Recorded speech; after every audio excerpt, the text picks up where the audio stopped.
तो हेलो दोस्तों, आज की इस वीडियो में हम एक बहुत ही इम्पोर्टेंट टॉपिक को समझेंगे। बेसिकली एक टॉपिक नहीं है, बेसिकली एक कन्फ्यूजन है। क्योंकि जो ये प्रोजेक्ट और डिसर्टेशन का जो ये नियम है जो हमें बनाना है अपने यूजी के लास्ट सेमेस्टर में, तो इसका जो इम्प्लीमेंटेशन हुआ है वो 2019 के न्यू एजुकेशन पॉलिसी के अंतर्गत हुआ है, जिसके अंतर्गत बीए करने वाले स्टूडेंटों को उसके लास्ट के सेमेस्टरों में एक प्रेजेंटेशन बनाना होगा।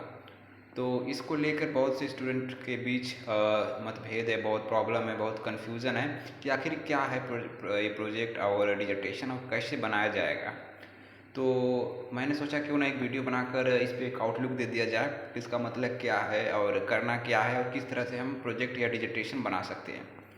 तो दोस्तों, जो ये न्यू एजुकेशन पॉलिसी है उसके पहले हमें जो डिसर्टेशन या प्रोजेक्ट बनाना रहता था या जो थीसिस बनानी रहती थी वो हमें हमारे पोस्ट ग्रेजुएशन यानी कि एमए में बनाया जाता था। उसमें हमें तब इस चीज़ को तैयार किया जाता था और इस पर हमें अंक मिलते थे।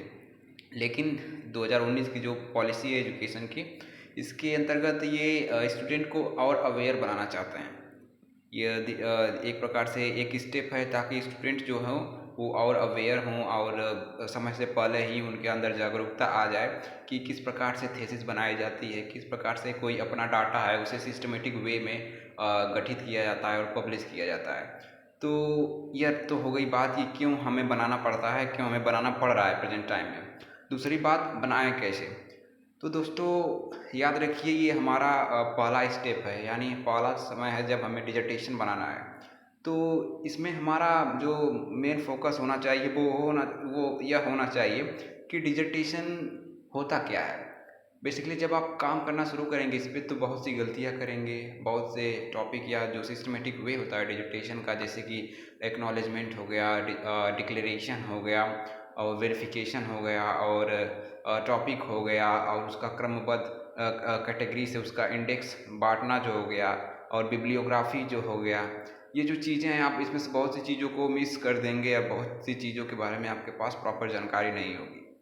तो बेसिकली जो इस सेमेस्टर में या जो यूजी में आपको जो कुछ जानना है, बेसिकली इसके सिस्टमेटिक वे को जानना है। जब आप गलतियां करेंगे तो आप समझेंगे कि हाँ, जो हमारे एमए में डिसर्टेशन बनेगा तो वो किस प्रकार से सही हो सकता है। और यही हर जगह अप्लाई भी हो रहा है। हर टीचर भी कहते हैं कि आपका पहला साल है, आप बस किसी तरह से बनाइए, अपना काम कीजिए, नकल मत कीजिए, बस कुछ न कुछ आप ऐड कीजिए, कुछ अपनी बातों को रखिए, अपनी बातों को दूसरी बातों पे किस प्रकार से कैप्चर करके उसको ऑथेंटिक बनाया जाता है, उस चीज़ को, उस वे को अपनाइए। यही मेन फोकस है। क्योंकि जब आप किसी भी चीज़ को इस तरह से प्रेजेंट करेंगे कि जैसे कि हाँ वो चीज़ बहुत परफेक्ट है उस चीज़ के लिए, जैसे कि मान लीजिए आप पॉलिटिकल साइंस में डिसर्टेशन बना रहे हैं और आपकी टॉपिक है गंगा जल शक्ति मिशन, इस तरह से जैसे गंगा का सफाई अभियान हो गया या प्रधानमंत्री जन धन योजना हो गई। तो इस पे अगर आप कोई टॉपिक ले रहे हैं या कोई इशू ले रहे हैं कि हाँ ये कितना सक्सेसफुल हुआ, तो इसका मतलब आपको सर्वे करना पड़ेगा, आपको कुछ ना कुछ काम करना पड़ेगा।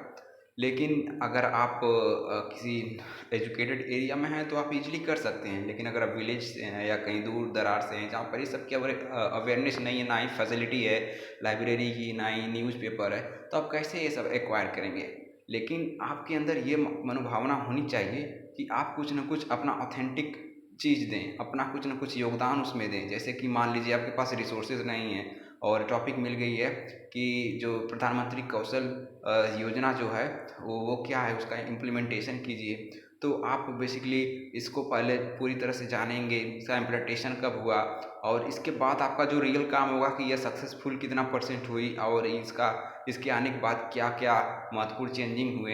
इन चीज़ों को आपको टॉपिक वाइज मेंशन करना है, हर चीज़ को लाइन बाय लाइन की कब इसका उद्भव हुआ और कितना सक्सेसफुल हुई, किस स्टेट में ज़्यादा इसका सक्सेसन हुआ, किस स्टेट में फेलियर रही, और उसके अंत में आपको अपना इवेलुएशन देना है, आपको अपना कंक्लूजन देना है कि हाँ यह सक्सेसफुल हुई। तो उसके कुछ कारण बताने कि ये कारण है, इसके पहले का जो डाटा था उसमें जो अनएम्प्लॉयमेंट था इतना था और इसमें एम्प्लॉयमेंट जो है वो बढ़ा है। और इसके बाद आपको इसके अगर लग रहे हैं कि कुछ फेल्यूर भी हैं तो उसको भी उदाहरण आपको मेंशन करना है। और लास्ट में आपको अपने आइडिया देने हैं कि हाँ अगर ये अच्छा है या ख़राब है तो फ्यूचर में क्या क्या हो सकता है। तो दोस्तों इस तरह से आपको जो प्रोजेक्ट फाइल है या डिजिटेशन है तैयार कर लेने हैं। याद रखिएगा ये हमारा पहला प्रयास है, तो बहुत सी गलतियां होगी। इस न्यू एजुकेशन पॉलिसी का उद्देश्य यही है कि बच्चे गलतियां करें और सीखें ताकि एमए में उन्हें अधिक जानकारी हो। तो धन्यवाद दोस्तों।